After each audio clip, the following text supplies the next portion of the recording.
हिमाचल प्रदेश के मंडी में मस्जिद के अवैध निर्माण के विरोध की जबरदस्त गूंज सुनाई पड़ी। हजारों की तादाद में हिंदू संगठन से जुड़े लोग सड़कों पर उतरे और मस्जिद गिराने की मांग पर नारेबाजी करने लगे। हालात इतने बिगड़ गए, इसे संभालना प्रशासन के लिए चुनौती बन गई।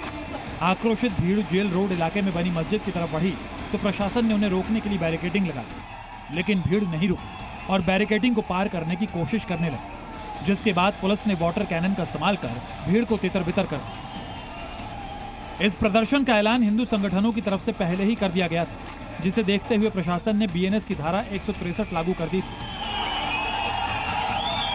जिसका मतलब ये कि 5 या इससे अधिक लोगों के एक साथ जुटने पर पाबंदी थी। लेकिन इसका असर प्रदर्शनकारियों पर नहीं पड़ा और हजारों की तादाद में जुटे लोगों ने जमकर प्रदर्शन किया। इस दौरान लोगों ने प्रशासन को चेतावनी दी कि अगर उनकी मांगें पूरी नहीं हुई तो आगे प्रदर्शन और भी उग्र होगा। अगर वो एक्शन द्वारा नहीं लिया जाता है तो आज अगर हम 3000 की तादाद में यहाँ पर आए थे तो कल को हम 5000 या 10,000 की तादाद में आके भी इसका फैसला खुद कर सकते हैं। पीडब्ल्यूडी ने इनको तोड़ने के आदेश लगा दिए, पीडब्ल्यूडी की परमिशन नहीं थी उस पे, और बाकी का भी जो स्ट्रक्चर था वहाँ पे वो उतना ही रहना चाहिए था, हेरिटेज ही रहना चाहिए था, लेकिन वो बनता गया और किसी ने उनको नहीं टोका। तो ये मालिकाना हक है, तो हिमाचल सरकार कैपेबल है इसको हटाने में, फिर एजिटेट क्यों हो रहे हैं कि क्यों नहीं हटा रहे हैं? ऐसी कौन सी मजबूरी है इनकी कि इसको नहीं हटा रहे? प्रदर्शन कर रहे गुस्साए लोगों ने सवाल पूछा कि आखिर अवैध निर्माण को गिराने में देर क्यों की जा रही है। वहीं कुछ लोगों ने बाहरी लोगों पर हिंदू लड़कियों से छेड़छाड़ का भी आरोप लगाया। 6 महीनों से क्या प्रशासन सोया हुआ है? यदि यही मामला मेरे घर का होता, मेरे यहाँ पर किसी की उपस्थित दुकान का होता, थोड़ा सा भी छज्जा 1 फुट के करीब भी अगर नगर निगम के इसमें होता तो उसको उसी क्षण तोड़ाया जाता है। गरीब लोगों के घर में लड़कियों से, औरतों से छेड़छाड़ करते हैं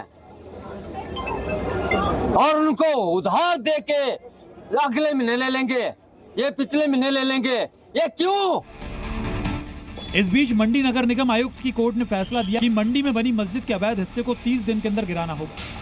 इसमें उन्हें यही बोला कि जो मूलभूत ढांचा था, आप टीसीपी का इसका इंश्योर करें कि टीसीपी के नॉर्म्स के तहत ये हो और इसकी अनुमति ली जाए। और तब तक जैसे आपको बताया कि ना वहाँ पे कोई कंस्ट्रक्शन हो रही है, बिजली पानी भी काटी हुई है, तो उस आदेश की पालना करने के लिए कमिश्नर एमसी इंश्योर करेंगे कि उस आदेश की पालना हो। वहीं नगर निगम ने भी साफ कर दिया कि मस्जिद के अवैध निर्माण के हिस्से को पूरी तरह से गिरा दिया जाए।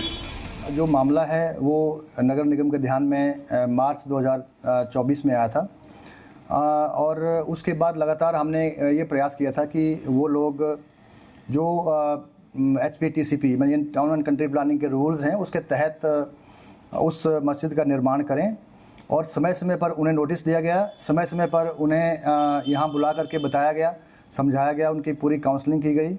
बट इसके बावजूद भी जो हम चाह रहे थे कि ये जो टाउन कंट्री प्लानिंग के रूल्स होते हैं उसके तहत इसको लाएं, और नहीं हो पाया। जबकि सूबे के सीएम सुक्खू ने लोगों से शांति बनाए रखने की अपील की। एक प्रदर्शन करना सबका अधिकार है, शांति प्रिय प्रदर्शन करना भी सबका अधिकार है। जब कोई बैरिकेड तोड़ता है तो थोड़ा बहुत पानी, थोड़ा बहुत डंडे, ये सब हिमाचल प्रदेश के प्रदर्शनों के एक अंग बन चुके हैं। ये अभी से नहीं है, 25-20 साल से। तो जब हम भी विपक्ष में थे ना, तो हम भी बैरिकेड तोड़ते थे, पानी फेंका जाता और डंडे थोड़े थोड़े यूं करते थे, किसी को ज़्यादा चोट नहीं आई।